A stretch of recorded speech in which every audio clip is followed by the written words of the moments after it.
All right, ladies and gentlemen, welcome back to the Modjeska Simkins School of Human Rights. This is our second full class. Of course, yesterday we had our first deep dive about indigenous life in South Carolina. Tonight we're going to dive right into the colonization of South Carolina, leading up to the Revolutionary War itself. I am, of course, Dr. Robert Green II, lead instructor for the Modjeska Simkins School. And I cannot help but think that tonight's class would best be started with this quote, a rather famous, or depending on who you are, infamous quote from James Pettigrew, who was a lawyer in South Carolina who was deeply opposed to secession from the Union. He said this in December 1860, "South Carolina is too small for a republic, but too large for an insane asylum." Now, whether or not you think that's still the case today is up to you and your own personal belief system. But what I can say is that tonight's class will help to explain how we got to a point where our state was being compared to either a republic or an asylum for the unwell. Before we get to class, a couple of quick things. Number one, I know there's been some interest in getting a list together for students to communicate with each other directly. We're currently working on that right now. We may have a system in place fairly soon. Stay tuned for that. And secondly, whether you're here at the Grove Building or in Sumter or the Penn Center, if you need to take a bathroom break during the class, please feel free to do so at any time. Again, you can certainly catch up by talking to your fellow students, your colleagues. And don't forget, the classes are also recorded. So if you miss a minute or two, you'll be fine, trust me. All right, so we're going to get right into class this evening. This is actually one of my favorite ones. And I think I said it every single week. But this one in particular, I think, is rather intriguing because I joked earlier this semester, 2 weeks ago, that I keep making changes to the lectures to help satisfy those who take the classes multiple times. But this period of history, what we refer to as the era of the so-called Goose Creek Men, is an era of this state's history that still has so much to say about what this state is like today. Now, the thing is, it's worth noting that this particular history is especially important because, like so much of the class, it's not just about South Carolina. In fact, the history of South Carolina doesn't begin in North America. It kind of sort of only begins in England. But if we're being honest with ourselves, South Carolina's history actually begins in Barbados. Now, by the middle of the 17th century, as some of you may already know, various European powers, primarily France, England, and Spain, were competing for supremacy in the Atlantic Ocean and in North America. By the 1630s and 40s, the English government had begun considering making further settlements on North America, just to the south of their Jamestown colony, what is now Virginia. At the same time, however, the English had already settled places like Barbados and Bermuda in the Atlantic Ocean, and they had quickly become very profitable colonies for the English, primarily thanks to the institution of slavery. Now, tonight, we will talk a bit about how that institution evolved over time. But before we get to slavery, I want to talk about how this part of North America was first settled by the English. You might recall last week, Professor Chris Just talked about attempts by the Spanish and the French to colonize South Carolina that ultimately failed. This attempt would ultimately succeed. Now, the men who lived on Barbados, they had made a lot of money off of slavery. And to them, they thought, well, we want some more breathing room. We want more territory for enslaved labor. We also want more territory to grow food on, support ourselves. And they looked towards British North America.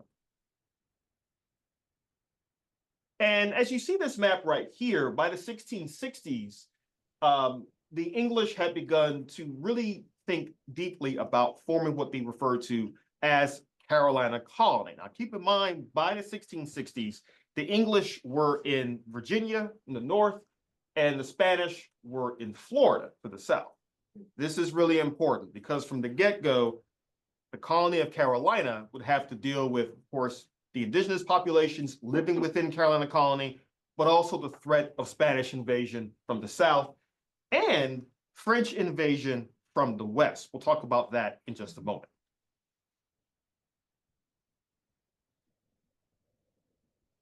By 1670, the English had founded the colony, or rather the settlement of Charlestown on the coast, and the first governor of Carolina Colony was installed. His name was William Sale. Now, I can assure you, William Sale was not a time-traveling Strom Thurmond, contrary to what the painting may look like. Sale was actually, before this, governor of Bermuda twice, in 1643 and 1658. And in fact, by 1670, he was already in his 80s, thus beginning a tradition of South Carolina having very old white men in positions of political power, a tradition unlike any other. But Sale was the first governor of South Carolina, and it's important to note that the way the colony was structured, the way it was founded, is also important to the colony's history. It was actually created by what are called lord proprietors. They were men who were based in England, who had received contracts to basically buy land in British North America. And the lords proprietors, in essence, ruled Carolina Colony from England. Now, they were acting on behalf of the crown, but this did not mean that the government of England actually had direct control of Carolina. This is going to be a pretty big problem because for the colonists in Carolina, the lords proprietors were seen as being very lazy and ineffective when it came to actually governing and especially defending the colony of Carolina. Oh, I almost forgot one other thing. William Sale, when he became governor, brought with him 3 enslaved Africans as well, making it quite clear that this colony was set up for the express purpose of spreading slavery into British North America. In fact, Carolina Colony was the only colony of the colonies of British North America that was founded for the express purpose of ensuring and continuing African slavery. Again, this is what makes South Carolina so unique in its history in comparison to other colonies, even other parts of the South in British North America.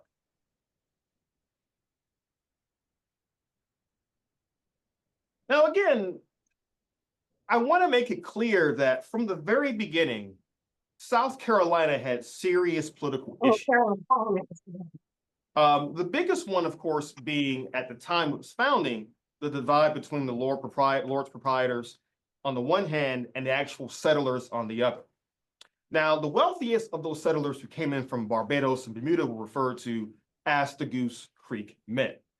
They were men who came to Carolina to continue the slavery, to continue making money off of enslaved labor. And they were the ones who were leading the opposition almost from the colony's founding to the lords proprietors. Again, they argued that the lords proprietors could easily overrule what the Goose Creek men actually wanted. Now, here's the thing. Carolina had a colonial government in place that was supposed to represent the actual men who lived there.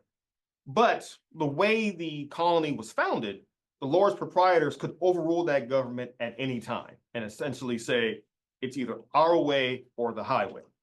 Again, that's going to come back to bite them in the butt pretty soon. Rob, I want to point out that the Goose Creek men, the name comes from the fact that they settled on Goose Creek right above Charleston. And I bet you the natives had a different name than Goose Creek, but it sounded probably like a goose. Right, absolutely. And in fact, we're just talking about Goose Creeks and geese and the like.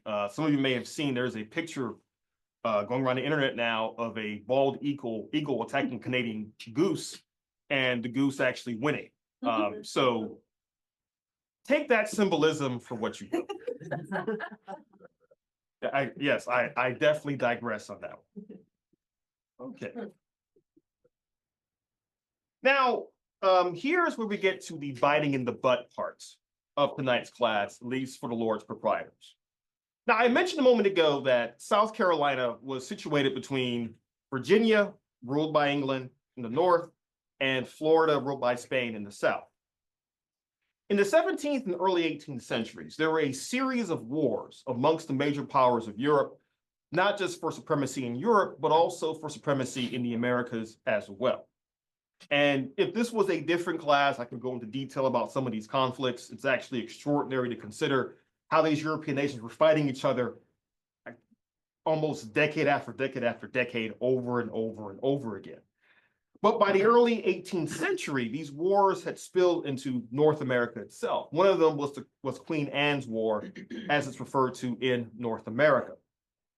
Now, you notice on the map, you see Spanish Florida here, you see English-controlled territory up here.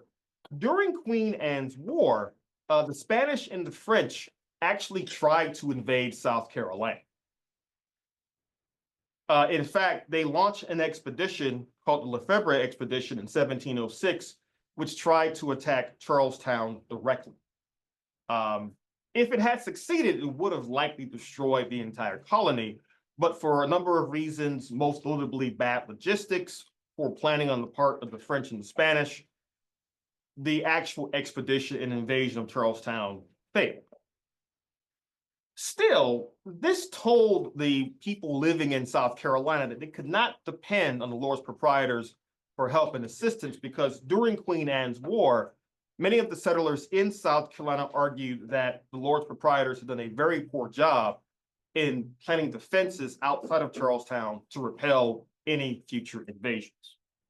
Luckily for them, this invasion failed, but this would not be the last time South Carolina was under direct attack.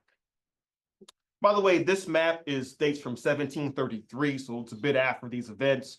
But as you can see, it shows everything from St. Augustine in the south, all the way going north to Charlestown, right around here at the top, and then going up just north into North Carolina. But you see, this is how maps portrayed the coastline of South Carolina, Georgia, and Florida at that time. As you can see, there are some, or actually rather many familiar names there.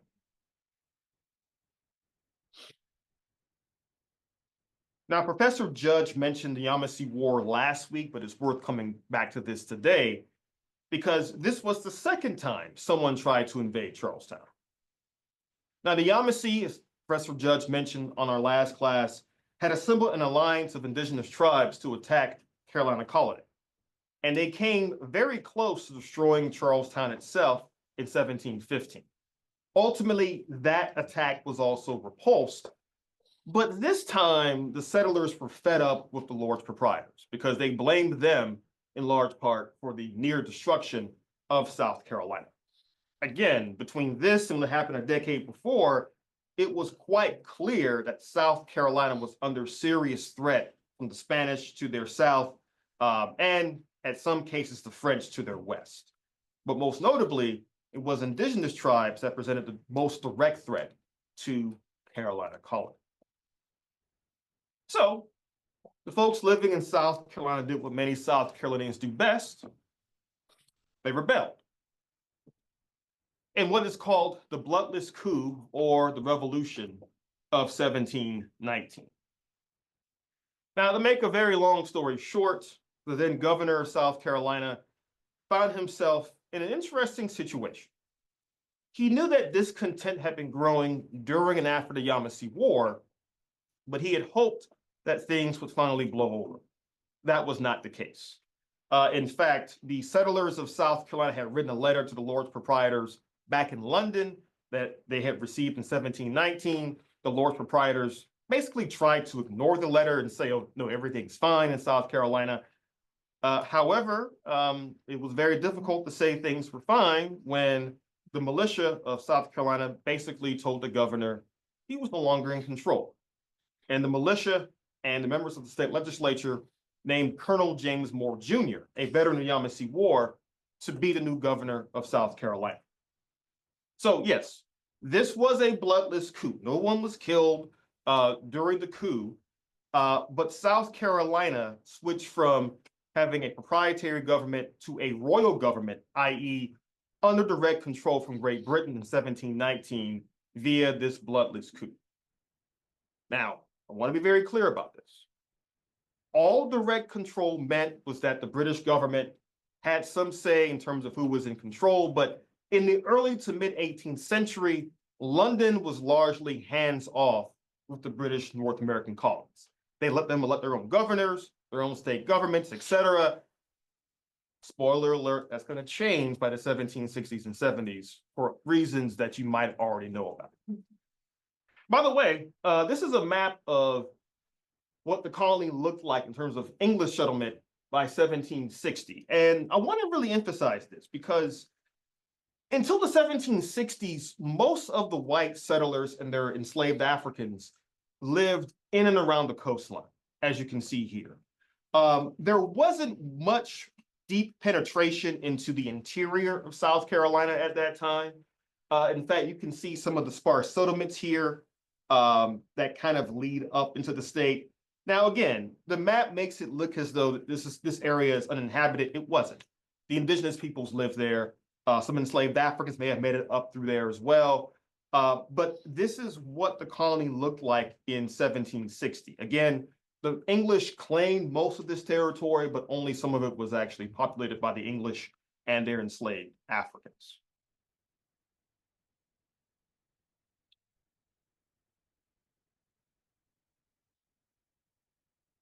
Now, slavery was the engine that actually propelled this colony forward for decades.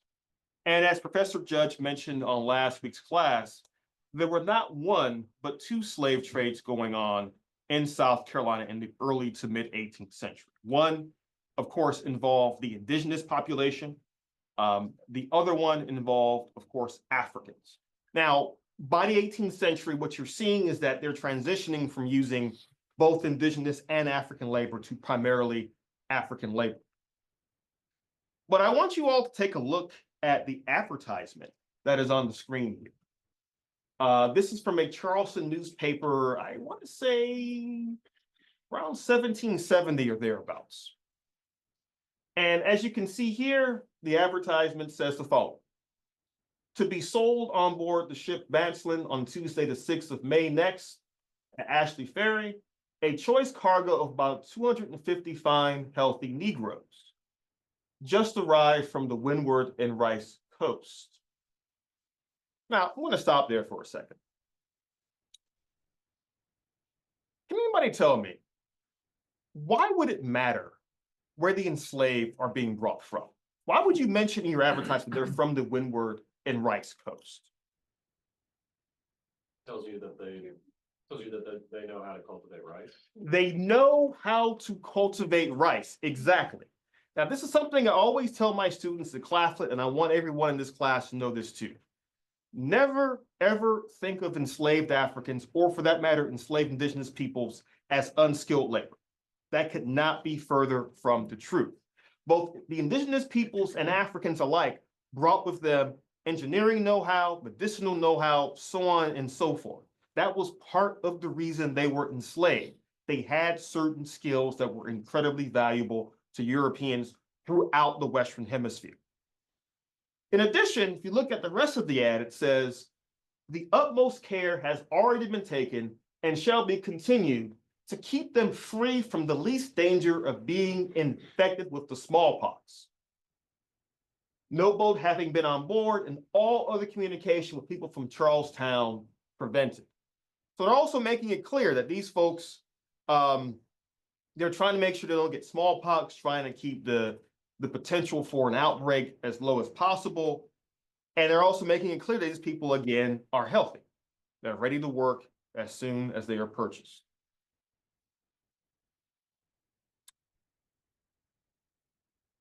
Now, we've gotten a bit into why enslaved Africans were used. I talked about this last week. But like everything else in world history, the enslavement of African peoples has a history where things gradually change over time.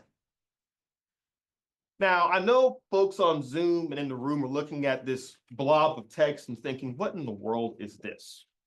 Well, you can make an argument. This is actually the origin point of African slavery in the Americas, or at least in British North America, really becoming slavery. Now, this is from a court case in 1640 involving three men, two Europeans and one African. The African was named John Punch.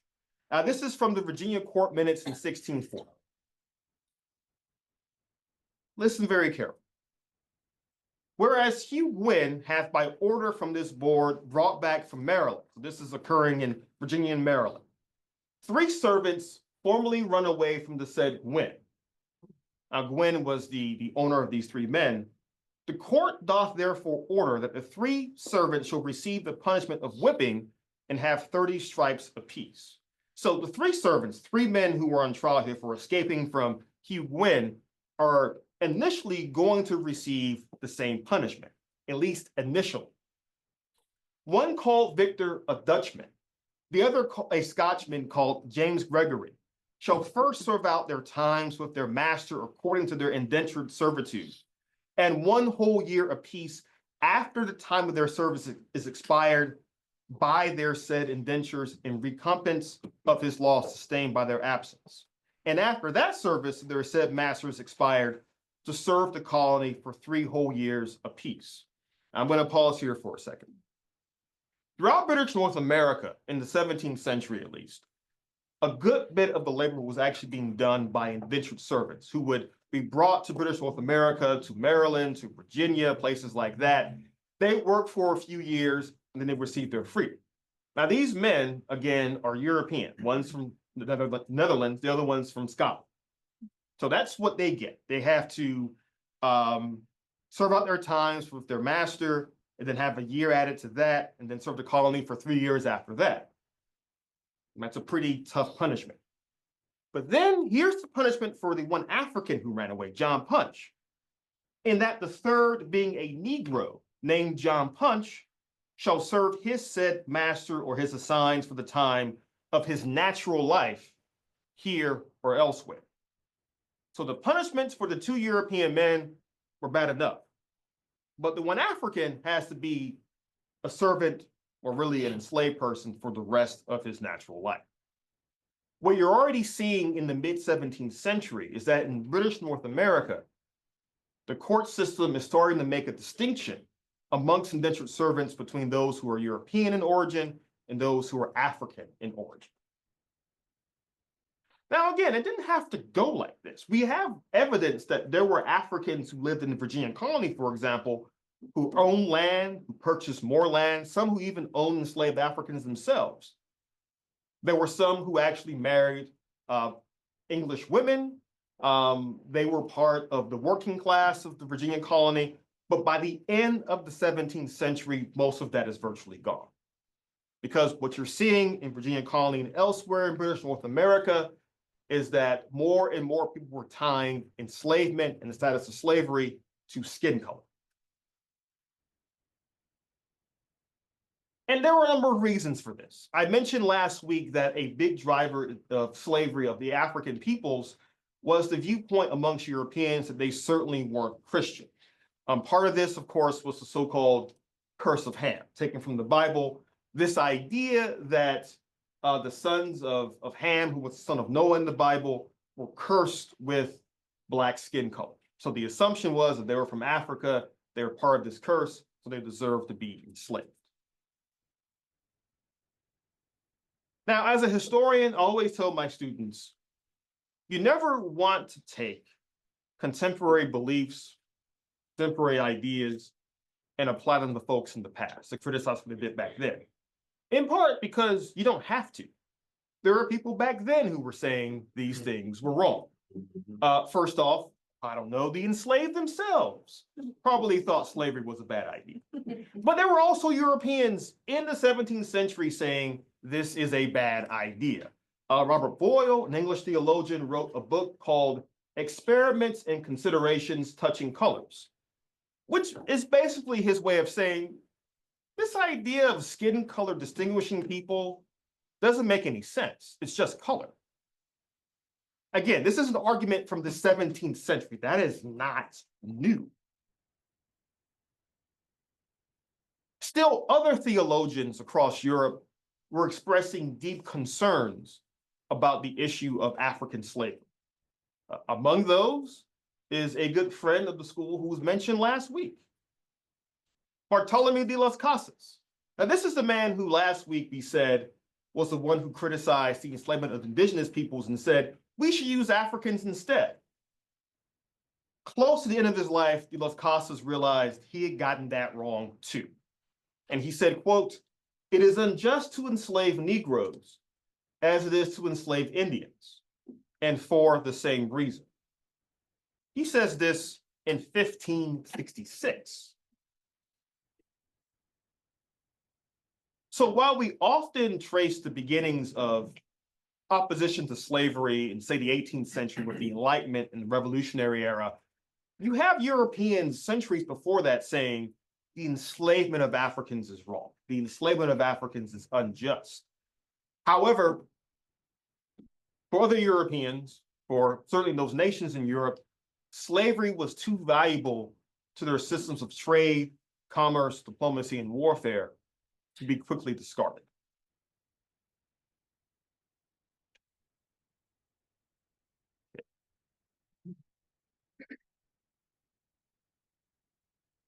Now let's bring things back to South Carolina for a second.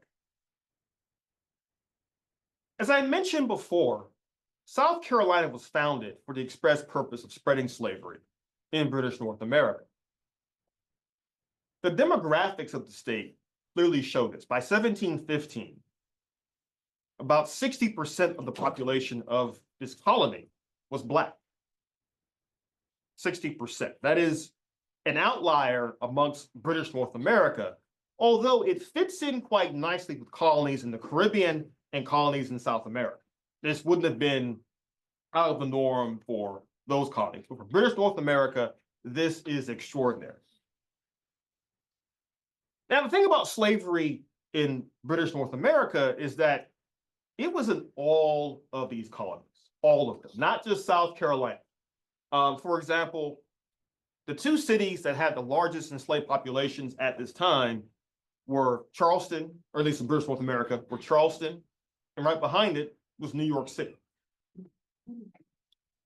So slavery was throughout the colonies, but South Carolina was really leading the way in terms of showing how profitable slavery could be.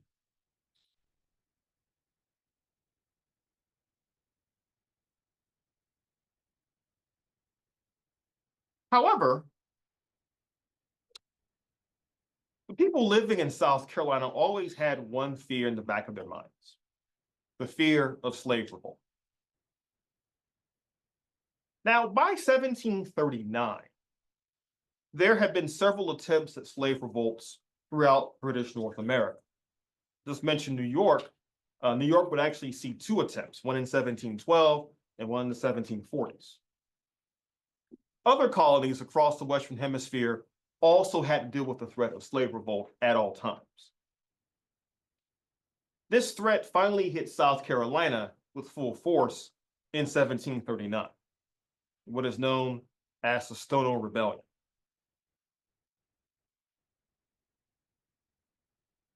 Now, something that I have often encountered with students is that whether it's at Claflin, whether it's with the Modjeska School, or whether it's for various talks I give, is that most people, when they think of slavery in what is now the United States, there is an assumption that the enslaved, quote unquote, never fought back, end quote.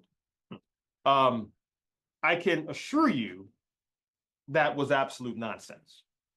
Now, fighting back can take many, many different forms. We think of revolts as the best example of this, but there were also everyday acts of resistance. The enslaved breaking tools, the enslaved working a bit slower than usual, the enslaved feigning illness, the enslaved trying to keep their cultural traditions from West Africa intact, so on and so forth. But the Stono Rebellion is one of those examples of how revolt could break out in a place like South Carolina. The rebellion began September 1739. And what historians now believe, for the most part, is that many of the enslaved, the men you see here, many of them were likely from the Congo Kingdom in what is now Angola. And we think that quite a few of them, before they were enslaved, were warriors. It actually fought in battles and campaigns in Africa, and so they had military experience. This experience proved to be incredibly valuable for them as they rebelled against their masters near Charleston. Now, some slave revolts attempt to, say, overthrow the colony's leadership or install a new ruler, that kind of thing. With the rebels at Stono, near Stono River, their objective was actually to make it to Spanish Florida as quickly as they could. I want to go back to this map for a second. Again, by 1739, the colony of Georgia had been founded by the British. That was meant as a buffer between British South Carolina and Spanish Florida. Despite that, the Spanish had sent out word that any enslaved Africans owned by the British, if they made it to Spain or Spanish-controlled Florida, they'd be given their freedom and even the potential option to take up arms for the Spanish crown against the English. Pretty enticing offer, if you say so myself. Now, of course, the English did not advertise this to their enslaved Africans, but enslaved Africans had a knack for learning things they weren't supposed to know about. Some of you may have heard the term the grapevine.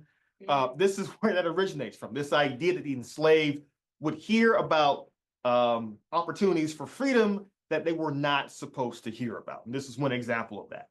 So the Stono rebels thought, okay, we can kill some of our masters, perhaps get around the militia and make it to Florida, we'll be fine. In fact, the rebellion began on a Sunday because most of the white men in the colony were at church. So the hope was the militias couldn't be called out in time, they could make it to Spanish-controlled Florida. Now, South Carolina was so paranoid about the potential for slave revolt that on Sundays when white men were in church, they were told to take their guns with them. And early on, the Stono Rebellion looked like it might actually succeed. The rebel strength grew from about 20 enslaved men to about 40 to 60.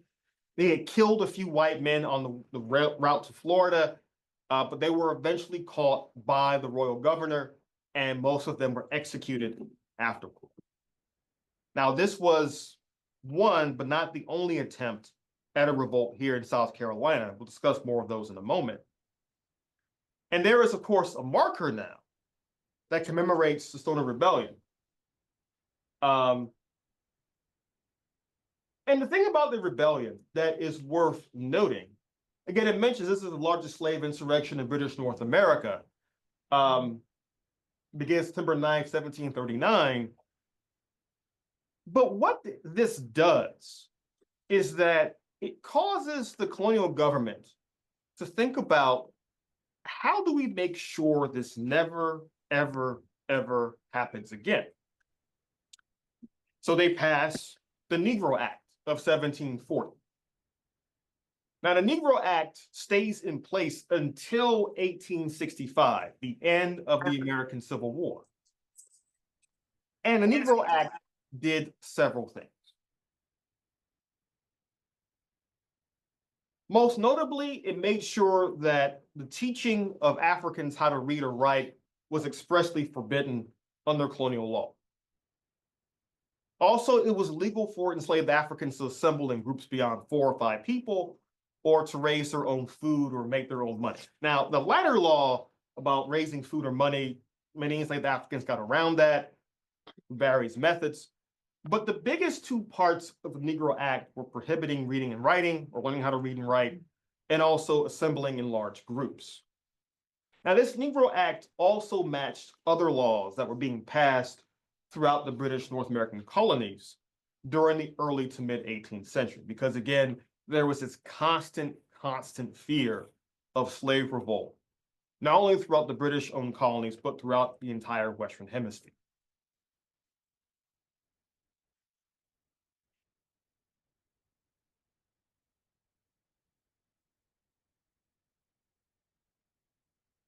Now, despite the threat of slavery, or slave revolts, there was simply too much money to be made by the white men living in this colony to give it up. And that'll be a recurring theme both tonight and tomorrow as well. that despite the dangers of slave revolt, slavery was simply too profitable for them to give it up. Some of the earliest crops grown in South Carolina include, of course, indigo, but perhaps the most important was actually rice, which again, as we mentioned before, was a crop that many West Africans were familiar with cultivating over in West Africa.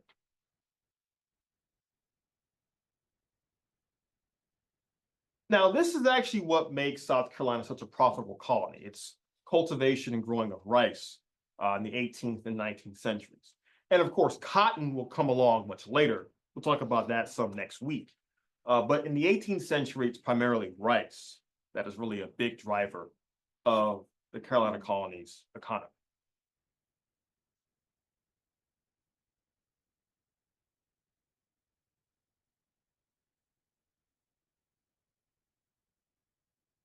Now, one thing about slavery that's important to note is that for slavery to endure in the 17th, 18th, and 19th centuries, as you get more slaves, you need more land for them to work on.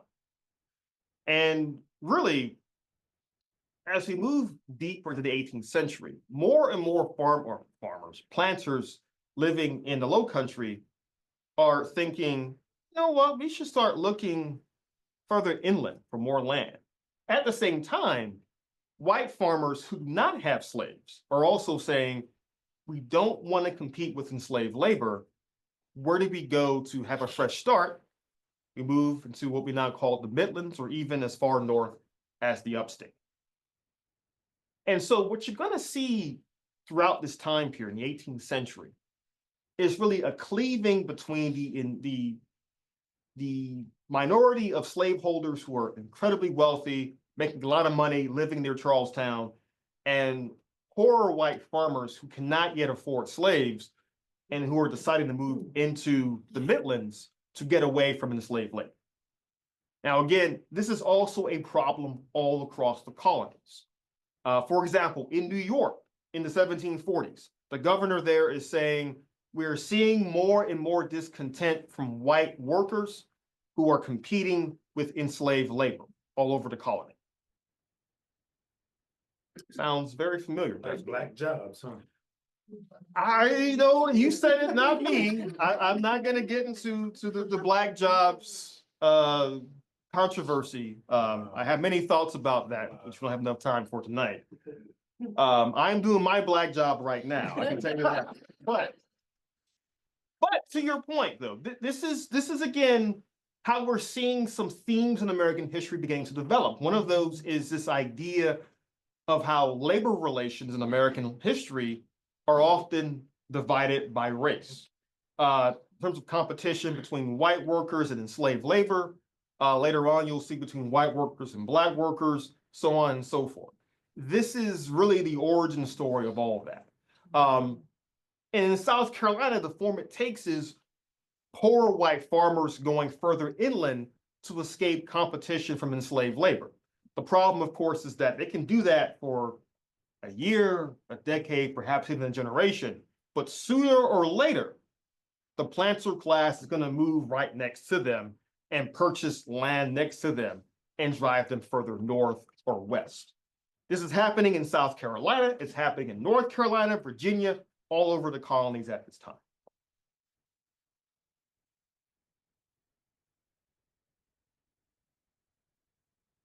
And again, many of the leaders of South Carolina are making their fortune off of slavery or the slave trade. Now, I often joke with people that if you drive throughout Columbia, South Carolina, almost every single street, it seems, is named after some dude who owned enslaved people.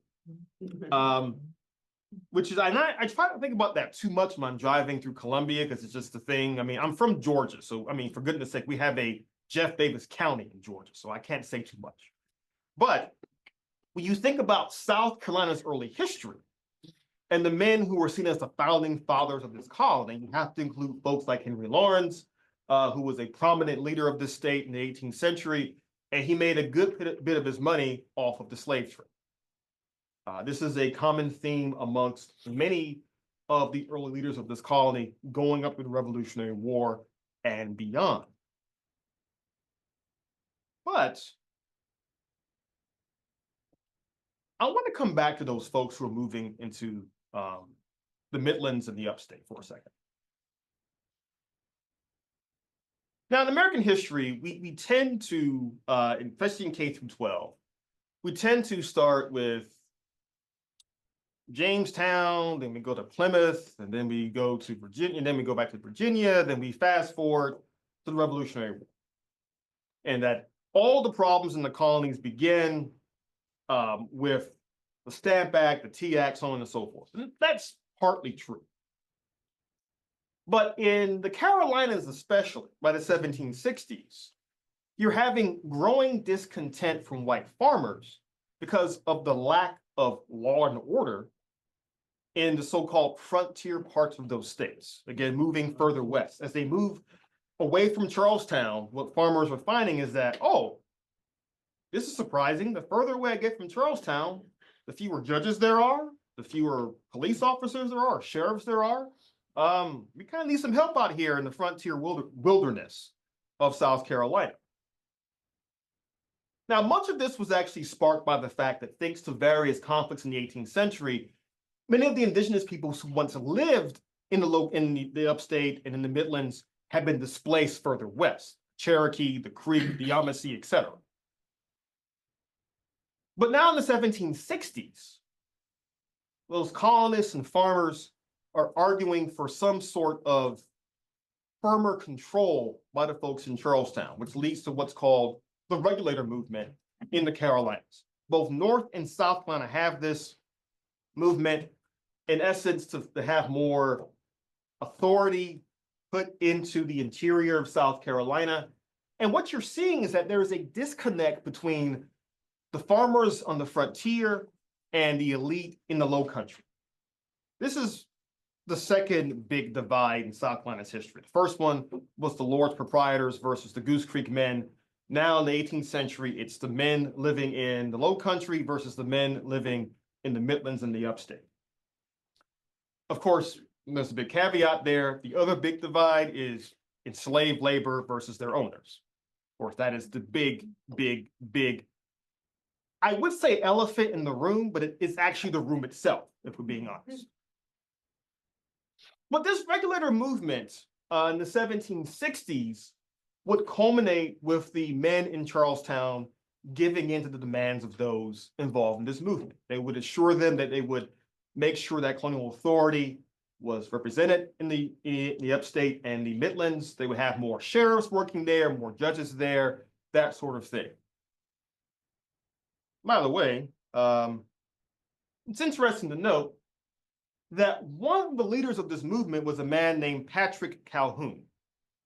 And yes, he was the father of John C. Calhoun. So we're seeing that the Calhoun family is already having an important role to play in the history of South Carolina. And if you don't know who John C. Calhoun is, oh, don't worry, you'll know who he is by the end of next week, for sure. Now, one trend in the history of South Carolina is that there are certain families that are just important to the state's history, generation after generation, century after century, perhaps millennia after millennia, the way this state works sometimes. And the Calhoun family is one of those. Now, again, what you're seeing here is how the Calhouns were one of those families that moved further inland, that stood up to the folks who were in charge in Charlestown, in the low country. But this divide between low country and the Midlands / upstate will continue on throughout the 18th century.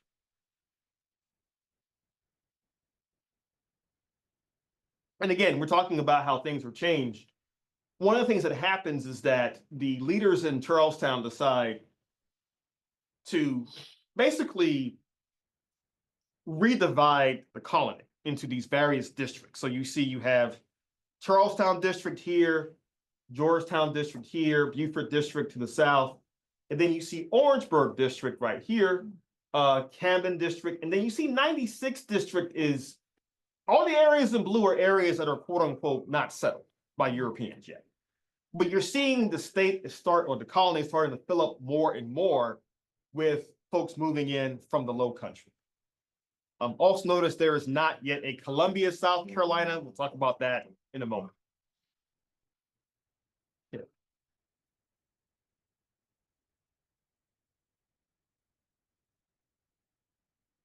Now, all of this is happening against a global context of a growing British Empire.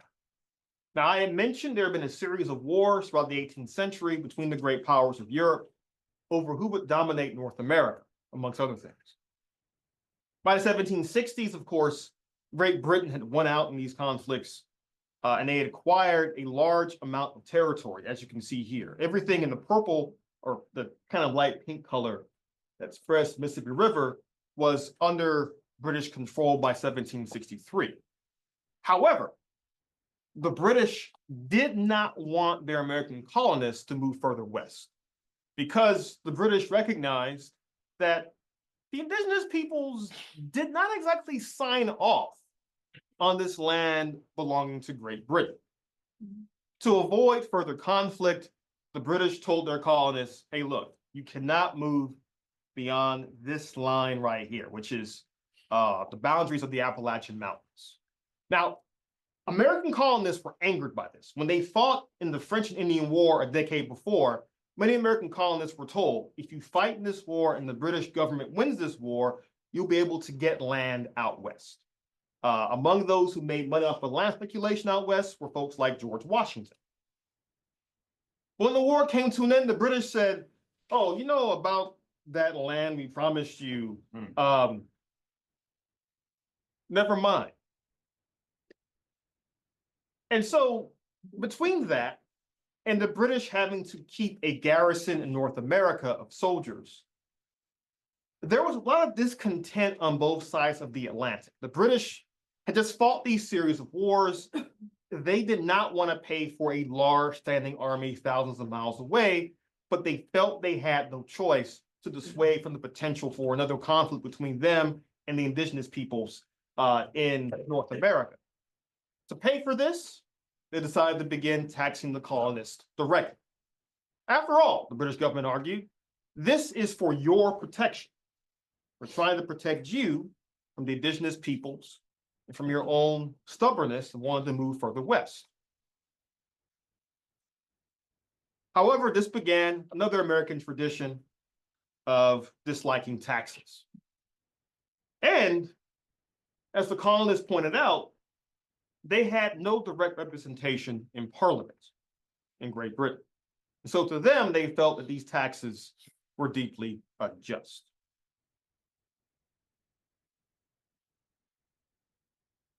Now, all over the colonies, especially New England, you're seeing a lot of discontent being expressed against the British government.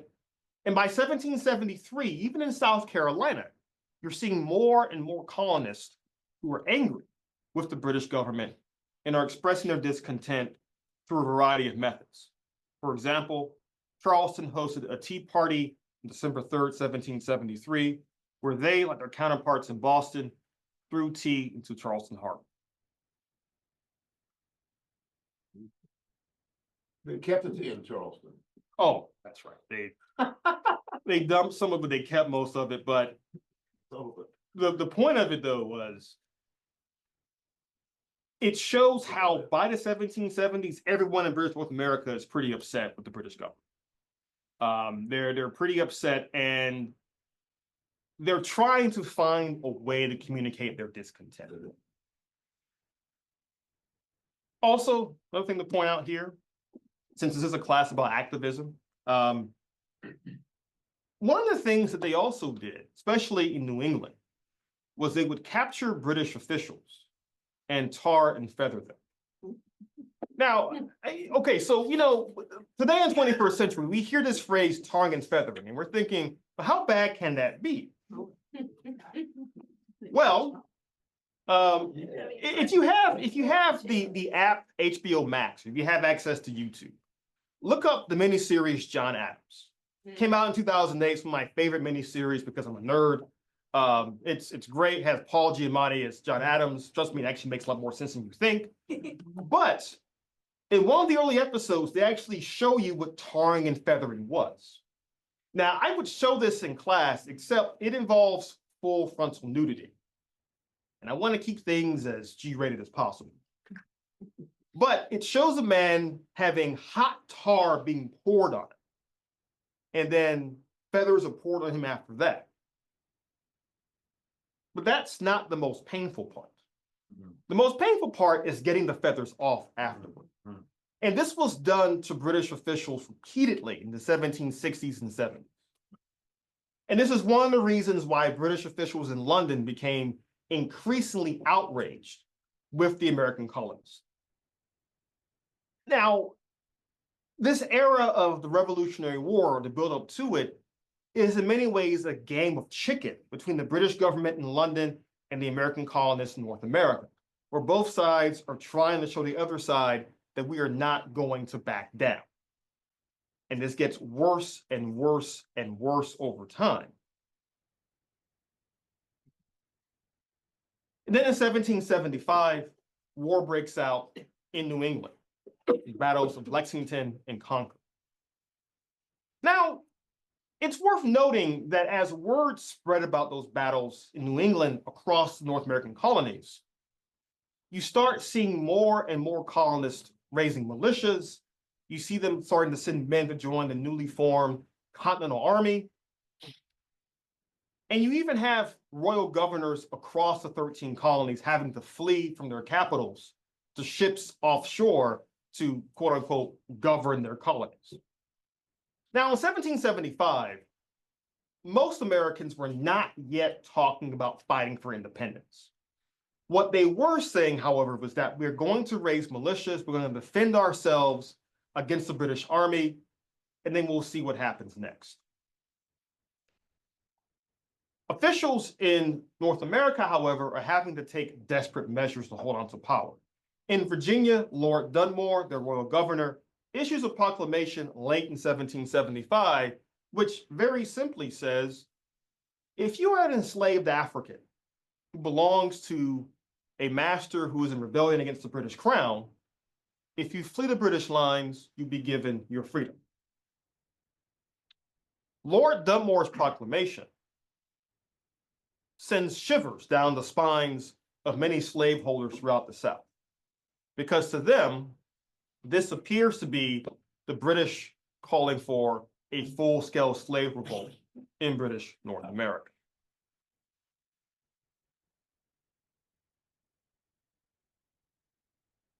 And this is actually going to influence even the writing of the Declaration of Independence. Now, by early to mid-1776, quite a few Americans have come around to the idea of fighting for independence outright. Thomas Paine's Common Sense pamphlet especially influences Americans to decide to go full bore for independence. And so when Thomas Jefferson, Benjamin Franklin, and John Adams write the Declaration of Independence in 1776, they are writing it to showcase why the Americans are declaring independence from Great Britain. I would urge everyone to read the entire declaration. We often begin at the first paragraph. We hold these truths to be self-evident, that all men are created equal. And then we read that first paragraph and we stop there. But as a historical document, it's important to read the whole thing because it explains why they're declaring independence, and it explains how their grievances are largely with King George III. One of those grievances is spelled out right here. Quote, he, King George III, he has excited domestic insurrections amongst us and has endeavored to bring on the inhabitants of our frontiers the merciless Indian savages, whose known rule of warfare is an undistinguished destruction of all ages, sexes, and conditions. Again, written by our good and dear friend, Thomas Jefferson. Now, what he's saying here is that, number one, they're encouraging the enslaved to fight against their masters with Lord Dunmore's proclamation and other similar proclamations issued by royal governors in 1775 and 76. And also they're saying they're even encouraging the indigenous peoples to fight against us. Now, the Revolutionary War, when we talk about it, we tend to portray it as a conflict between guys wearing red uniforms or red coats against guys wearing blue uniforms or blue coats. Patriots versus redcoats. It's how we always portray it. And those are the only people who fought Revolutionary War. They'll get to. That is not exactly the case. In many parts of North America, it was actually a civil war between Americans. Americans were fighting Americans. In some parts of North America, it was a war between the Patriots and the indigenous peoples. In some cases, it was a conflict that involved the use of African soldiers on both sides. Fun fact, by the end of the war, the British utilized about 25,000 Africans in their army. The Americans used about 5,000. Both sides found the use of African soldiers to be very important to their war-making capability, especially as the war dragged on. Neither side thought the war would last as long as it did. It lasted for about 8 years. And the war went from being a small skirmish between patriots in New England with redcoats to being, for the British at least, a world war. They end up having to fight France, Spain, the Dutch. They're having battles at Gibraltar, battles in the Caribbean. It becomes a huge mess for the British. Oh, by the way, before I forget, this July 4th, make sure to tune into NPR if you still exist. Because NPR every 4th of July has a live reading of the Declaration of Independence.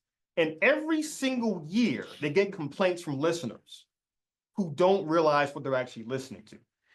In large part because the language is very jarring. Again, see what I just read here. You know, people, if you turn on NPR and you hear this, you're like, what is going on here? But they read it every single year. And also, it's worth noting before I go on, that the Declaration of Independence, as problematic as the writers of it were, especially Jefferson, the Declaration itself is a document that has been a model for many peoples and nations around the world. I'll give you an example. Look up when you get a chance this week, Vietnam's Declaration of Independence from 1945. It begins word for word with our language from our declaration. Which again, as we'll get later semester, makes the Vietnam War all the more tragic. We'll talk about that in due time.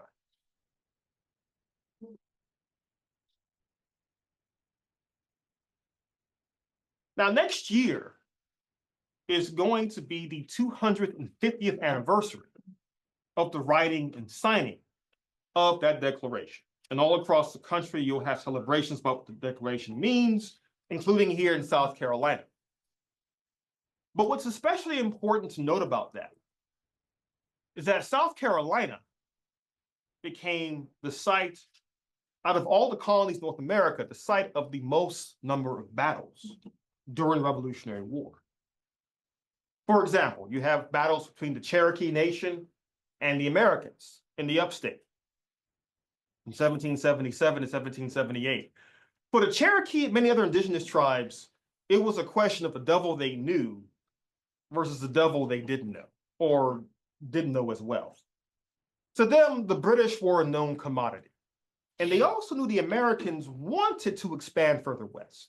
So many indigenous tribes joined forces with the British, which would come back to hurt them after the war was over.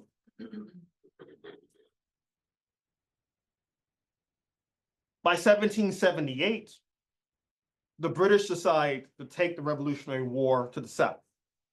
I make a very long story short, as I mentioned before. Several other European powers get involved in the Revolutionary War by the late 1770s. By 1778, France enters the war on the side of the Americans, and the British suddenly realized they were fighting a multi-front war. So they have to win the war in North America as quickly as possible.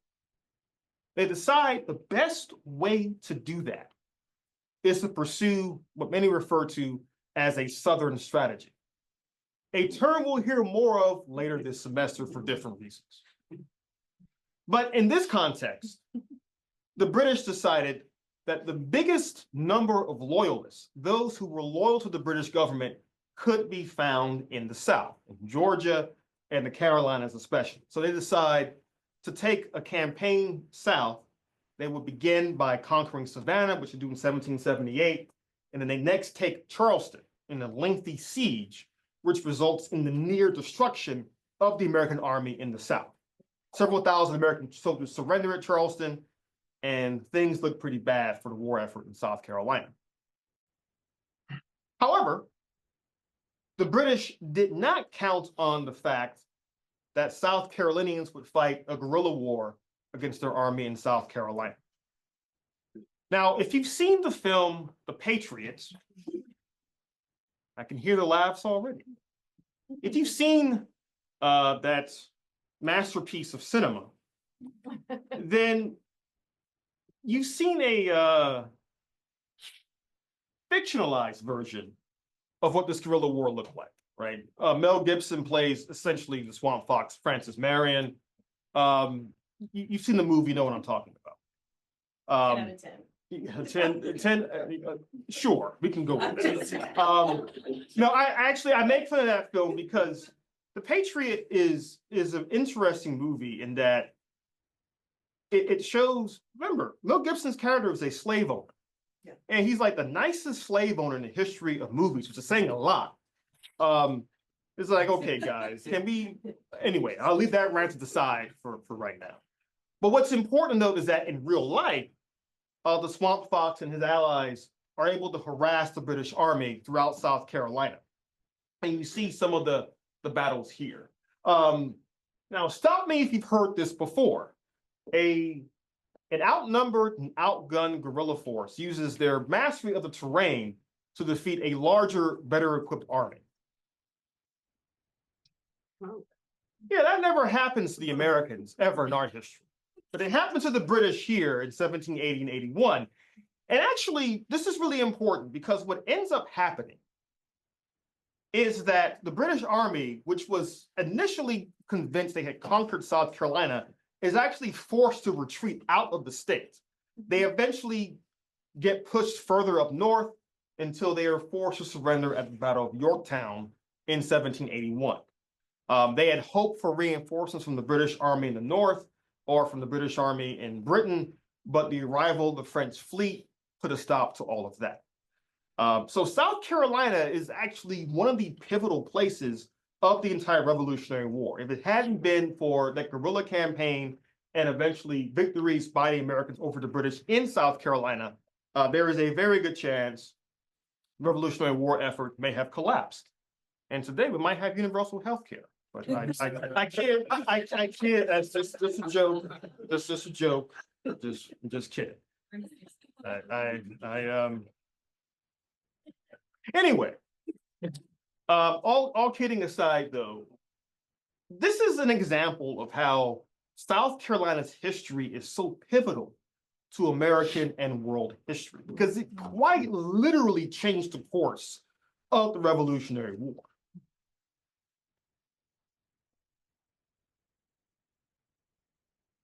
Now, again, I want to make one thing clear, though.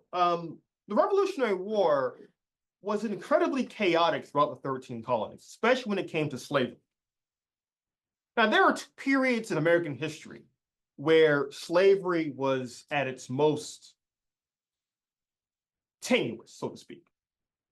One was the Revolutionary War. The other was the American Civil War, which we'll get to next week. In this case, though, by the end of the war, historians are convinced that up to 100,000 enslaved people fled from slavery during the war. Some of them fought for the Americans, some fought for the British. Most just simply got their freedom, however they could get it. About 25,000 of those enslaved people fled from within South Carolina alone during the Revolutionary War. And so if you were a loyalist or a patriot in South Carolina, you're seeing the colony/state of South Carolina on the verge of collapse because the institution of slavery was under constant threat.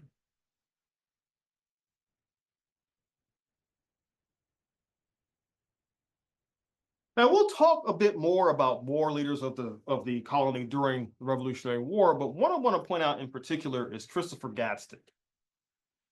He was delegate to the Stamp Act Congress from South Carolina, one of the major early leaders of the state during this era. But I like pointing him out because he was the man who designed a rather infamous flag, the "Don't Tread on Me" flag, which had one connotation in 1775, but has taken on a very different connotation in the early 21st century, where it's become tied to various conservative and right-wing movements throughout the United States.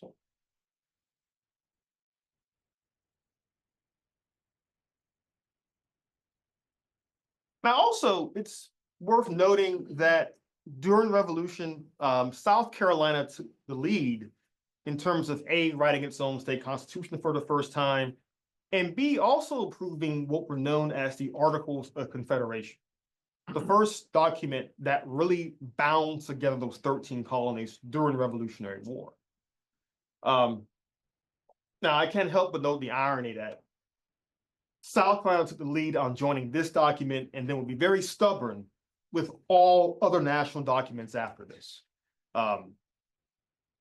But again, this shows how much South Carolina was really invested in the fight for independence during the 1770s and 80s. However, that investment in independence and freedom did not spread to their enslaved population. And I want to end at least this part with this story, which I only recently learned about myself. So, when we teach Revolutionary War, we tend to stop at Yorktown. And then, next thing you know, the war is officially over in 1783. So the question becomes, what the heck happened those 2 years in between? Well, one thing that was happening was that the British and the Americans were negotiating into the war. And one of the big sticking points for the Americans was the return of those thousands upon thousands of enslaved men, women, and children who fled to British lines. The British absolutely refused to give any of them back to the Americans. In fact, after 1783, there were thousands of enslaved people who left with the British who left North America with the British to go elsewhere. Some went to Canada, Nova Scotia, for example. Some went to Sierra Leone in West Africa, a colony formed for formerly enslaved people. Some went back to some went to Great Britain to live in London primarily. And some formerly enslaved Africans even ended up in Australia as part of the initial wave of settlers from Great Britain to that part of the world as well, the 1780s and 90s. However, some enslaved people simply stayed put, but disappeared into the swamps south. One example of this were a group of enslaved men, primarily, who called themselves the King of England soldiers. When the war came to an end, they simply fled to the swamps in the Savannah River and lived there up until 1786, 1787. Now, what happens is that by 1786, there are reports coming out from the Savannah River area of crops being burned, farms being destroyed, enslavers being harassed, and so forth.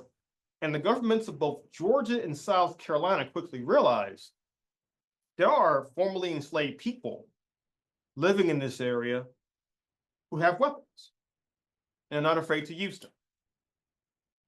Eventually, the militias of both states converged on the Savannah River area between Georgia and South Carolina. And by 1787, they're able to flush out and really kill most of these men. But this is an example of what we refer to as Maroons. And the question was posed last week.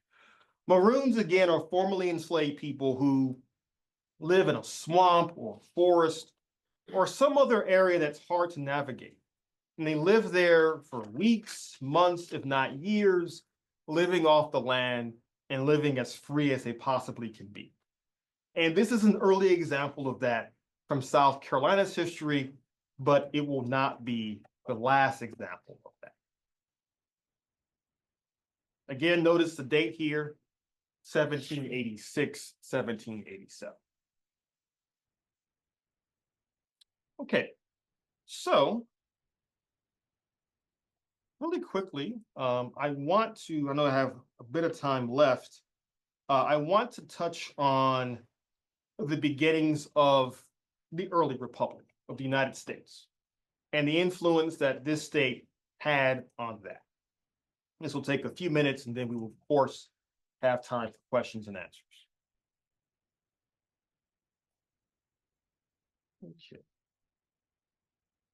And I can also see the chat is jumping as always, which is good to know. I'll respond to any questions there momentarily too.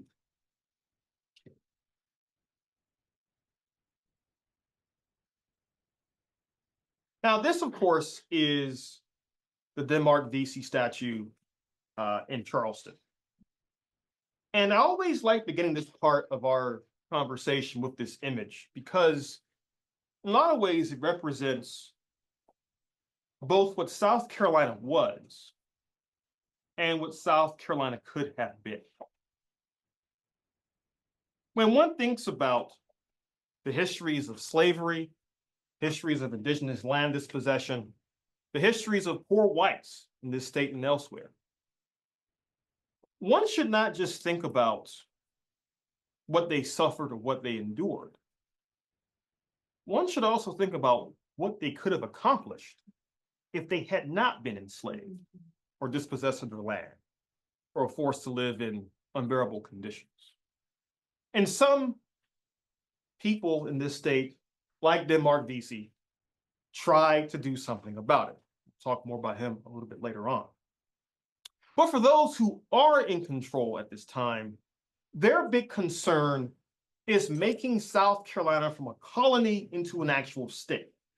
Columbia, South Carolina is founded in the 1780s to be a new capital. And again, think of the location of Columbia. It's smack dab in the middle of the state. It was a compromise between the men in the low country and the men in the upstate. They said, okay, fine, we'll put a capital in between you two bozo peoples and just go from there. The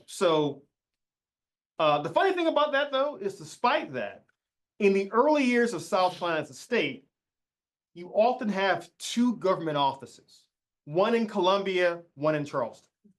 This persisted for year after year after year, because for most South Carolinians, they still thought of Charleston as the center of South Carolina, at least politically and culturally speaking.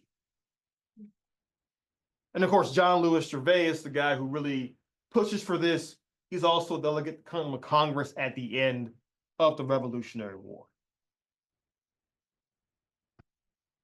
Do we know how he pronounced his last name? I am going to assume that when I hear Gervais, that's the right pronunciation, and simply go from there. Was he French? I think he may have had some French descent. I'm not 100% sure, though. No, we should do a whole class on like street names and like who's named for what and why they're important. That would be we should do that as a deep dive one year. But the names of rivers that relate to indigenous people, right? That kind of thing. Well, my name is James Smith, so good luck. Well, right. Well, hey, look, I can't say anything. My name is Robert Green II, and my father is from Greene County, Georgia. So, wonder how that happened. Yeah. But talking about the Constitution, a document that's been in the news a lot lately because we've forgotten how to use it. But anyway, yeah, I think I'm a bit more ornery this year than usual. But anyway, but the actual convention in 1787 had a major influence from Southerners, especially those from South Carolina, who were deeply concerned about preserving the institution of slavery. Now, again, by the 1780s, it's worth noting that there was a growing anti-slavery movement in both Britain and the United States. By the late 1780s, several northern states had either abolished slavery or were on the way to doing so through gradual emancipation. There was even some talk in the South that slavery itself might be on the way out, if not now, not a generation from now, but at some point down the road, we might actually stop using enslaved labor. But there were many others in the South who were concerned at this growing anti-slavery fervor, which again was being pushed by the rhetoric of the Revolutionary War and would be further pushed by the French and especially Haitian revolutions coming up pretty soon. There was a concern that something had to be done to make sure this new federal government would protect the institution of slavery. Now, from South Carolina, you have 4 delegates, Charles Pinckney, Charles Cotesworth Pinckney, Pierce Butler, and John Rutledge. And all 4 men would play a pivotal role at the convention, in particular when it came to debates about defending slavery.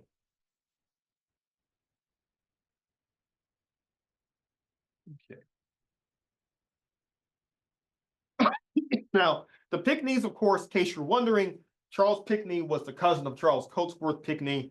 Again, like I said before, this state, we often have several families who are very prominent in politics. The Pinckneys were one of them. And he was captured during the Revolutionary War by the British in 1779, and later on became one of the most pivotal men in some of these debates about slavery at the Constitutional Convention, as you'll see in just a moment.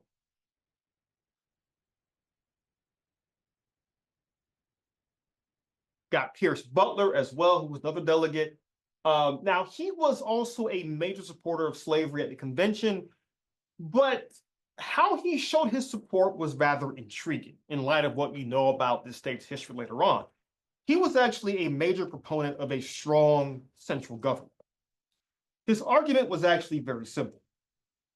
If we want to defend slavery, we have to make sure the federal government has the kinds of powers necessary to capture enslaved people who cross state lines.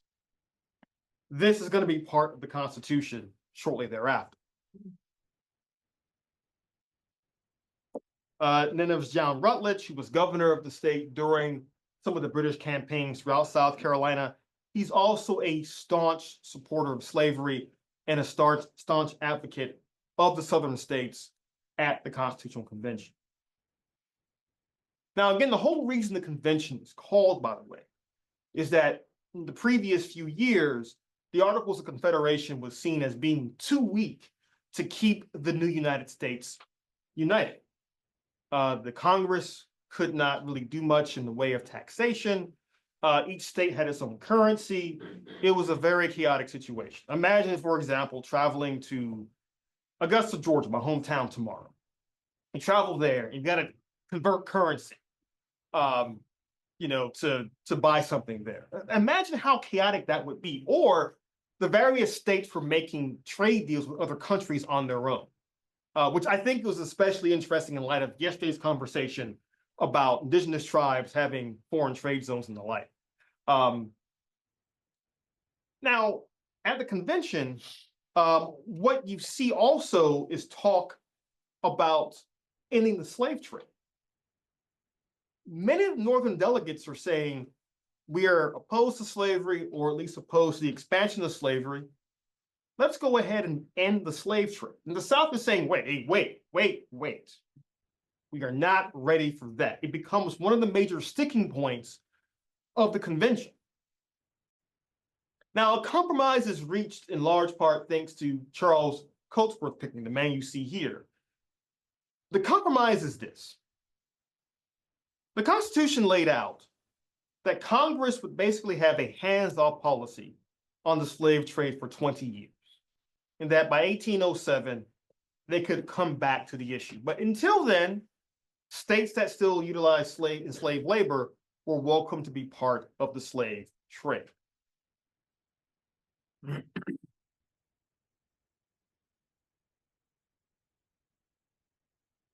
Were those, we see the pictures of those gentlemen in their senior years. Did they come here or were they born here is what I'm wondering. Most of them, I believe, were born here. I mean, keep in mind that by the 1770s and 80s, many of the American leaders across 13 colonies were native-born Americans. But to that point, what you're also seeing is that they're already representing their state's interests the best that they can. And both Charles Pinckney and Pierce Butler are pushing for what they will now refer to as a fugitive slave clause. They're saying we want the federal government to have the authority and the right to be able to capture enslaved Africans and bring them back to their masters. Otherwise, they're arguing there's no point for us to join this new federal constitution. In fact, if you look at your study guide online, there's a link to some quotes from the convention where they're making this very argument. They're saying South Carolina's interests lie with defending slavery. If we cannot do that, then there's no point for us in joining this federal union. And eventually, the Fugitive Slave Clause becomes a part of the Constitution. If you don't believe me, go online, National Archives website, sometime tonight or this week, pull up the US Constitution. And if you read it, you will see certain parts are actually grayed out or have lines through them because they no longer apply to the US or to current government. One of those sections is the Fugitive Slave section. We tend to think of fugitive slave clauses as being part of later laws, but no, it's baked into the Constitution from the get-go, giving the government the authority to hunt down enslaved Africans. One notable example of this, a woman named Ona Judge, who was owned by George Washington. She actually escapes from George Washington while he's president.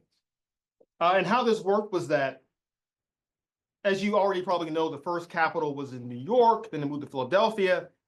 Philadelphia had a law that if you owned slaves, owned enslaved Africans, and you stayed there beyond, I think, 6 months or so, the enslaved were automatically freed. To get around this, President Washington would rotate his slaves from Philadelphia back to Mount Vernon at like 5 months and 29 days or so. Ona Judge would escape from George Washington and go further north to New Hampshire, and Washington spent the rest of his life trying to capture her back. And was never successful in doing so. In fact, he actually had allies of his approach her directly and say, if you return to the Washingtons, we'll let you have more access to plays, we'll actually pay you some money here and there, we want you to come back. And the judge said no. She said she'd much rather die poor than live as an enslaved person, even if the president of the United States. Dr. Bennett, it's important to know that South Carolina punching well above what it seems like it's weighted today. It was the richest colony. It was the only colony that had a slave economy, and it really insisted on that maintaining, and they had a lot of weight in the drawing of the actual Constitution. That a compromise was made that we're going to get to here in a minute.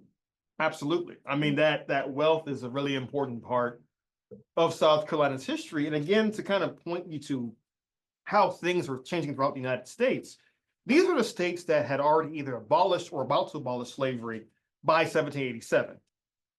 Vermont, Massachusetts, Pennsylvania, New Hampshire, then Rhode Island and Connecticut. Of course, all northern states, all states whose economies were not especially dependent on slavery, certainly not in the way it was for South Carolina. And this is, they ended slavery, not slave trade. I mean, in other words, they've gone, because earlier it was ending slave trade, but this is ending slavery. They've done both, essentially, yes. Both, right, Yes. right. Now, and the caveat I would add to that, though, is that they either ended slavery or they said we're going to have the gradual abolition of slavery, meaning that if you're born after a certain year, you'll get your freedom at some point down the road. But again, even that was seen as too radical for many in the South, who were afraid of an end to slavery and what that could mean. Another really quick caveat here, too, is that one reason why many in the South are fearful about ending slavery is that they're asking the question, well, if we end slavery, what happens to those formerly enslaved people? Now, Thomas Jefferson writes Notes on the State of Virginia in 1785, which is like a book about living in Virginia. And there are numerous sections in that book where he talks about enslaved Africans, where he's pointing out, well, the reason they're enslaved is that they're more amenable to being enslaved, they're good as laborers, nothing else. He makes these comments about their skin color, what they smell like, so on and so forth.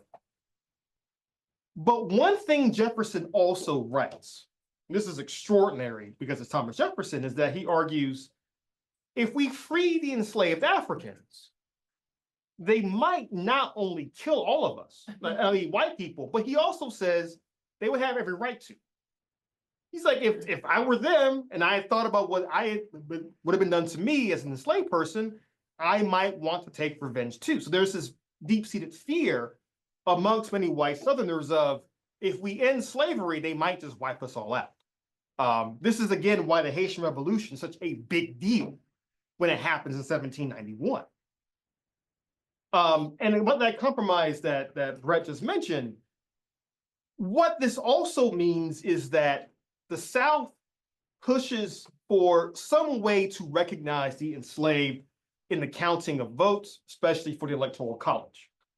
Now, the North recognizes this for what it is. It will give the South disproportionate power in the years to come. But the South cannot countenance not counting the enslaved somehow. And so a compromise is reached, the 3/5 compromise, which again basically says that three-fifths of the enslaved are counted for the purposes of congressional apportionment in the Electoral College. What this actually does, though, is it actually gives the South in Congress many more representatives than they should have actually had. I think at one point, historians done the count. They get, I think at the beginning, I think in 1789, the first Congress, they get 12 more reps than they should have actually had. And that only grows over time. And you think about also how that number is important with the Electoral College. This is going to give the South, especially a state like South Carolina, which is, remember, majority Black, disproportionate power in the House of Representatives, and also when it comes to choosing the president in the decades to come. The only thing, of course, that could stop this down the road is if some party is anti-slavery in nature and unites the entire North against them. But surely that will never actually happen. Okay. All right, I think I'm going to actually stop there with this pretty picture of Charleston in 1787. Okay, so any questions at all? Let's see the people. Let me see. Okay, so I see some raised hands. Okay, Sumter, go ahead, please. See, your hand is raised. I actually have quite a few comments more so than questions, but I wanted to point out when you were talking about well, you weren't talking about it, but I mentioned it. So I kind of came up with the Emancipation Proclamation being like the original DEI, where you were saying how the whites were not having the opportunities for jobs because of all this free labor being handled by the slaves. So they were so opposed to it. So yeah, I just kind of brought that up to our little section here, that was probably the original DEI. I mean, does anybody disagree? Any comments, thoughts, questions, concerns? Well, I will simply say this because we'll discuss the Emancipation Proclamation next week. But since you brought this up now, how can I say this very succinctly? I'm glad you actually said this because this in the last few years, we've seen certain politicians use the terms DEI or woke or what was the other one they used to use? Critical race theory, CRT, right? They've used these various terms, and I'll just be blunt about it. They're basically trying to say the N-word through other means. But this isn't new either. So you mentioned the Emancipation Proclamation in DEI. Next week, I'll show you some images from the end of the Civil War where politicians in the North are saying, if we end slavery, what's going to happen to white workers in the North? They'll have to compete with Black labor streaming in from the South. This was a principal argument used against the Emancipation Proclamation in the North and also used at the end of the war against any kind of civil rights legislation at all. But your DEI comment, I think, well, that's the theme we will continue throughout the semester. Although on a personal level, it's become very annoying to me because I have friends who have literally lost their jobs because of this rhetoric. Okay. Okay, Cecil, I see your hand is raised and we'll come back to the audience here. Thanks, Dr. Green. This is one of my favorite classes of the whole series. And one thing that I read recently is that an argument's being made, even though the Constitution no longer enshrines slavery, that an argument's being made that American judges and lawyers even today continue to cite slave cases concerning today's fundamental legal propositions, especially where property rights are concerned. And these citation practices, the argument is, cause serious harm and reveal the legal profession's ethical limitations. Why would the legal profession continue to cite such cases where property rights are concerned today? Is it a function of our long-time reliance on English common law, or what exactly do you think? Thank you. Yeah, that's a great question. And I think to your point, I do think it is because of the reliance on English common law. This has come up time and again with the Supreme Court in particular, this idea that there are certain laws, certain ideas that we're still using that seem to be, in some cases, centuries out of date, but they're useful for the legal system even today because they're part of set precedent and the like. And so I think it's really more so the use of common law more than anything else that explains why we're still using some of this even now. Although you're absolutely right, it is at times stunning and surprising that some of these things are still being utilized in the 21st century. We'll also, as we move a little forward into the 1800s, begin to understanding the development of the corporate law, the corporate human being, and that we have experts that will be presenters about how the Supreme Court has ruled more, giving the Reconstruction amendments, giving rights to minorities. Most of the rulings have been for corporations using those laws. So it's the same thing Cecil's talking about, using the laws to support the people with the money as opposed to the people supposedly with rights. And to add to Brett's point, one thing you'll learn in this class very quickly is that for most of American history, the Supreme Court has, how should we say in a rather nuanced manner, it has mostly sucked. So, That's a label. I mean, that I'm just being honest. That's just, I mean, there's no way to put it. It's like, yeah, they had a brief period in the 20th century where they didn't get everything wrong, but otherwise it's been awful. Any questions in the classroom before we go back to the chat? Yes, go ahead, please. You had a slide up there where Jefferson was claiming in the Declaration of Independence that the king was like stirring up internal strife and also like the indigenous people against the colonies. And I'm wondering, like, is that a legitimate claim? Because weren't they taking taxes to protect the colonies from the indigenous people? So why would they then want them to attack the colonies? Well, legitimate is an interesting way to put it, because in the eyes of the British government, when they were asking, say, the Cherokee for assistance in the war against the colonies, in the British perspective, it was, we are trying to put down an armed revolt as fast as possible. And to the British, they're also saying the Cherokee also have a vested interest in putting down this rebellion because, and let me go back to that map real quick, because for the Cherokee, their primary concern is, just go back to the map for a quick second. Their main concern is the fact that the Cherokee are wondering if the British are defeated, then the Americans will spread further west. The British were the ones who were saying they can't do that. And so in a manner of speaking, when Jefferson writes that, depending on your point of view, he was correct. But with that being said, when we study any historical document, the question is always perspective, right? For the Cherokee Nation, the perspective is, who is going to not threaten us? Probably the British. Who will threaten us for sure? The Americans. From the American point of view, it is we're trying to win this war against the British, and we're also looking long term at westward expansion. In both cases, it's going to have to fight the indigenous peoples. That wasn't just in the Carolinas either. George Washington himself leads campaigns against the indigenous tribes in Pennsylvania and New York in the 1770s as part of the Revolutionary War. So in a way, Jefferson was right, but as is always the case, Thomas Jefferson, don't want to give him too much credit. Okay. All right. I see Sumter's hand is. Oh, Brett, you want to go ahead?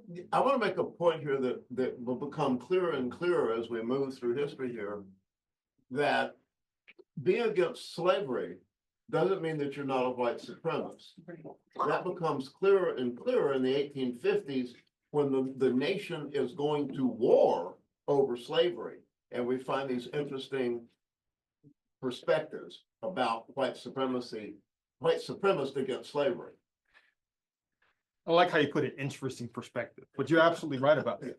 Absolutely. Yes, go ahead, please, sir. Kind of want to piggyback off of that, like with some of these states that were abolishing slavery as early as like the 18th century. Mhm. Was that like a moral thing, or was there like an angle? You know, was there something more cynical behind it? Well, I would say, especially for Vermont and Massachusetts, it was very much a moral case. Especially in Massachusetts, the argument was, we're fighting this war of independence for these certain ideals. We might want to live up to them. In other cases, there was some cynicism in the sense that their economies were not based on slavery. So it's not a loss for them to actually gradually abolish slavery.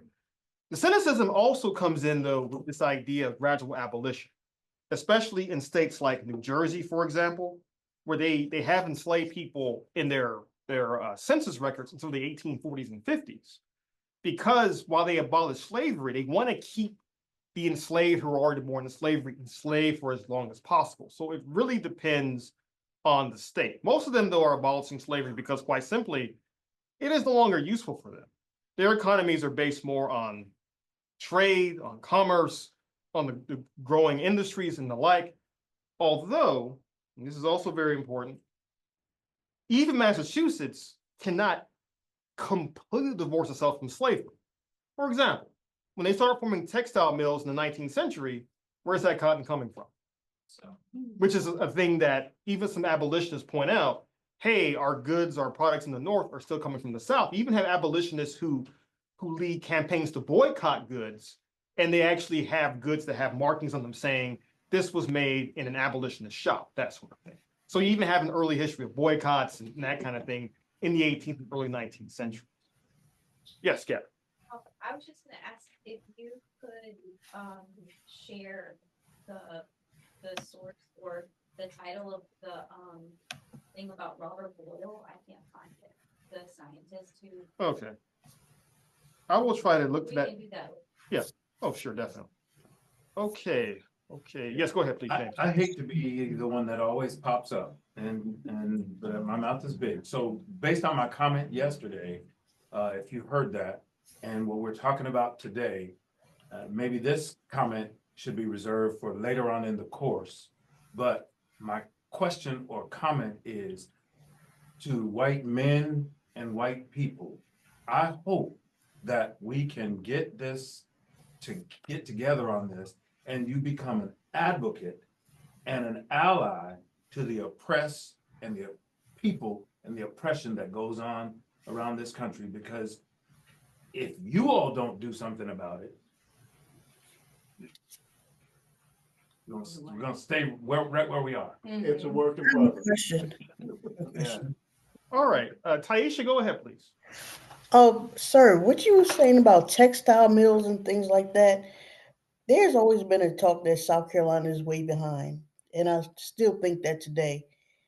But I don't know if you went over this, I could have missed it. I mean, I read a lot of the documents that's out there, but is there a reason why the South just didn't want to try to build up, like the North, like they should? Like, even today, I still think this state is still rebellious. They still don't want to do certain things. I'm not saying you have to be completely like the North, but it seems like they just never really want to advance. Like, why didn't you want to try to make things better in the South? Well, let me just, I'll answer this in two ways. The first part is I will talk a lot about that next 2 or 3 classes. But in terms of the 18th century, especially, it's worth noting that slavery was a massive economic boom for the South. And in one way to look at this is for white Southerners, I have to be very clear about that, white Southerners, especially the slave owning elite, they're saying we're making all this money off of slavery by selling our product, our raw material cultivated by enslaved labor to the North, to Great Britain, to other parts of the world. And while you do have other Southerners saying, why aren't we trying to modernize economically speaking? It's the white slave owners who are in charge. And they are the ones who are saying in the 18th century, let's hold on to slavery as much as possible because it's so firmly enshrined. And then there are questions, like I mentioned before, of let's say you decide to end slavery overnight. What happens next to your economy? That's the big gray area nobody wants to really deal with. Also, if you end slavery, what happens to the Africans who were once enslaved? Now, these are questions that will transform the next few weeks from slavery to after emancipation. Questions of why doesn't the South industrialize in the 19th and early 20th centuries to why is the South the lowest density part of the nation in terms of union membership? I'll just say this, all of that is linked together. And all of that we'll be getting into in the weeks to come. So we will come back to your question in several different ways. We don't want to reveal all the secrets too soon. Okay, Penn Center, please go right ahead. Yes, just a continuation. I think the young lady kind of stepped on my question a little bit. Well, my statement I'm about to make. Because of the disproportionate between the North and the South, and them inquiring about trying to get rid of slavery, the South would have lost their riches. Most of the individuals in the South were already rich. And you also made mention about, I didn't catch all of it, but if you knew when you were born, or then you would have possibly be free. Most slaves didn't know when they were born. They couldn't identify their birthday. But back to the question of the North and the South, it would have been disproportionate because the Southerners, you would have stopped their flow with the freedom of abolishing slavery. And so that is just a statement I wanted to make. I hope it wasn't confusing. I see you're pondering. Not at all. Well, I'm always pondering, don't worry. No, that's actually a really good point. And also there's one other factor to add to this too, right? And this is a phrase that we'll be using down the road. It's a phrase that was coined by W.E.B. Du Bois in his book, Black Reconstruction. This idea of the wages of whiteness, that white skin privilege, as he referred to it, was one way to keep folks in the South, white people who didn't own slaves, in line with terms of upholding slavery. By the late 18th century, and especially in the 19th century, more and more white farmers in the South are hoping, especially because they don't own slaves, most of them do not own slaves, but their dream is down the road, they can make enough money to buy a slave, purchase a few slaves here or there, and to grow their farm into a full-scale plantation. This is really the one thing that keeps the white South united, their version of the American, or in this case, the Southern American dream, to one day own enslaved labor. Before we go back to the group here, Sumter, let's go back to you for a quick second. Real quick, I just kind of wanted to make another point of honestly, I don't believe that there is a real drive for any type of abolishing slavery. Because in that newspaper ad that you had from the 1700s, where it showed excuse me, an unfair and unequal, disproportionate of, for the same crime, different time, basically. That was from the 1700s. So you can clearly see how it is woven into American history, how to already dole out unfair, unequal to the same crime, the same exact thing. All three of them were runaways, but yet the black man still has to do his life sentence as a slave, where he doesn't get that option to serve this many years, serve this many years, serve this many years, for the same as in now, to correlate to it now. Oh, a young white boy and a young black boy get pulled over with the same amount, or even the black boy just has a joint and the white boy has ready to distribute, and he gets a slap on the wrist and sent home. Meanwhile, this black boy with a joint for himself, which was already smoked and is just sitting in the ashtray, is done. He's doing life. So there's no matter how many documents are written or how many people are standing up, it is woven into this country's history, into the red, white, and blue flag, that anybody of the brown paper bag color or darker is predestined for that unequal, unfair treatment just because of the color of our skin. That was my point. Thank you all. I'm glad you pointed that out, because when I usually teach that first court case from 1640, I'll sometimes point that out, but I was like, no, I know Modjeska students, they'll figure this out on their own. And you're absolutely right that this history of disproportionate sentencing and so forth goes way, way, way back. I think that's really important to note. And it's what the school and the Progressive Network is about, is Right. understanding how we unwind that terrible history that is still dominating our judicial system. I mean, the parallels just from how capitalism operated then versus now. I mean, the similarities are insane. It's when you sit there and you think directly about this moment in time compared to what we're learning about right now. I mean, it's not much has changed. Oh, don't worry, it gets better next week. All right, go ahead, please, ma'am, then we'll go back to the chat. It's not Yeah. clear to me, though, why the European indentured servants got away at all. Why were they not sort of forced to stay too? Well, because by that I mean, point, now really, they can pass and leave if they get away, but well, this is again, the central point is that even the court system, especially the court system, is associating skin color with methods of labor.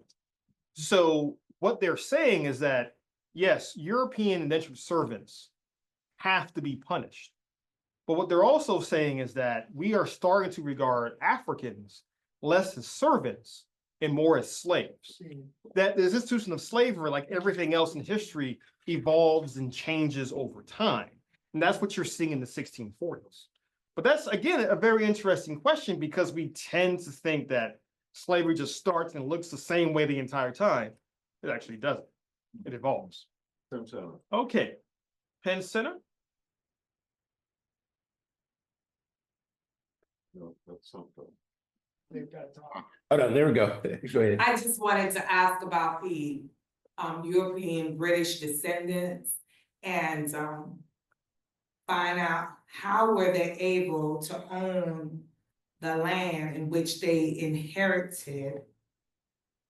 How were they able to inherit the land that they inhabited if there are British descendant, European British descendant? How were they able to come over here and take the land? Was it through those wars that they fought to kill the people? And then from that point, how were they able to inherit the land that they are inhabiting now?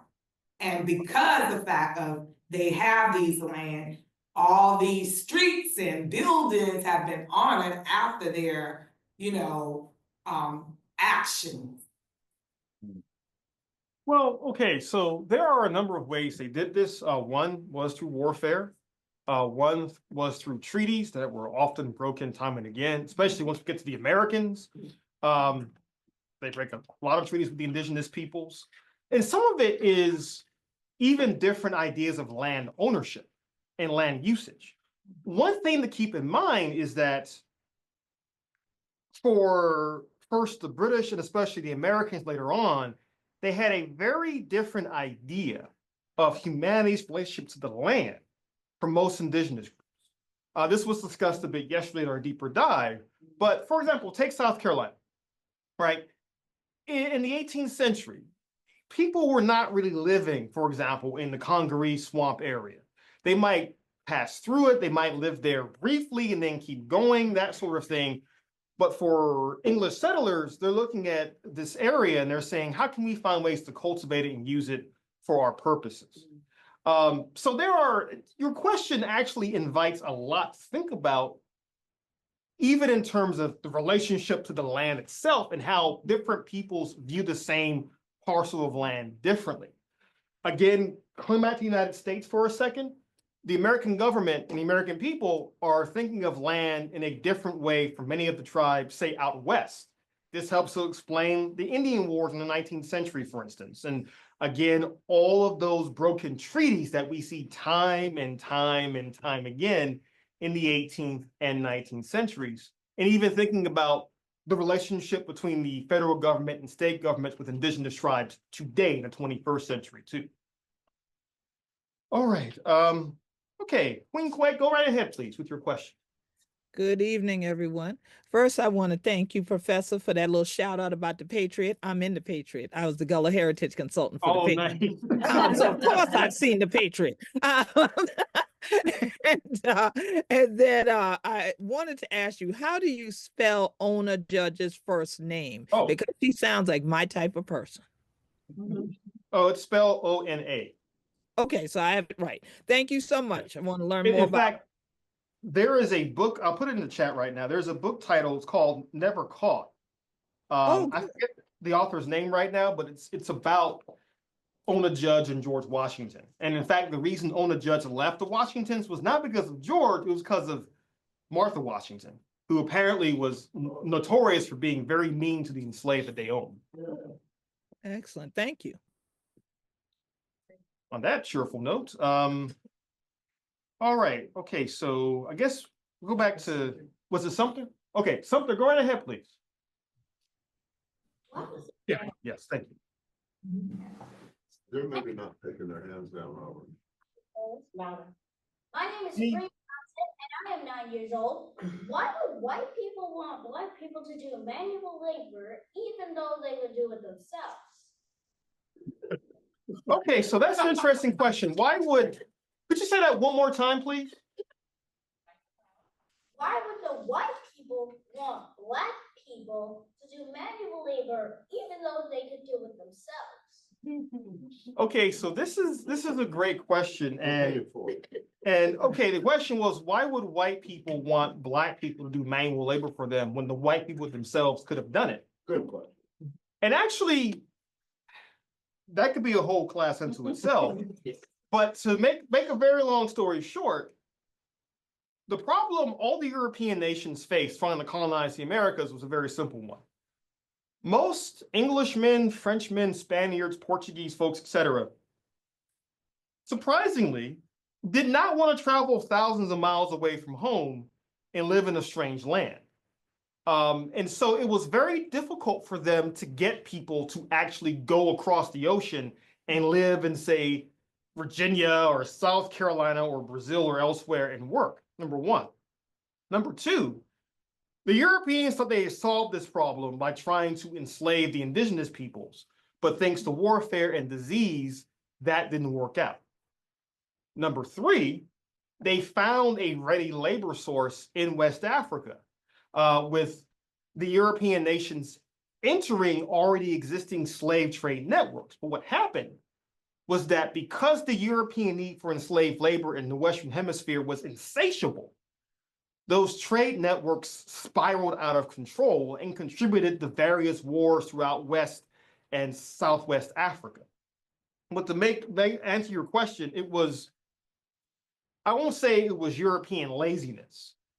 It was more so they simply had a hard time convincing Europeans to become that pliable labor force. Because again, remember last week I also mentioned that Europeans didn't enslave other Europeans because they were quote unquote Christians.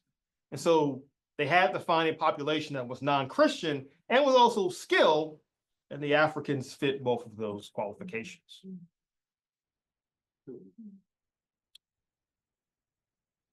All right, go ahead. Kind of a weird question.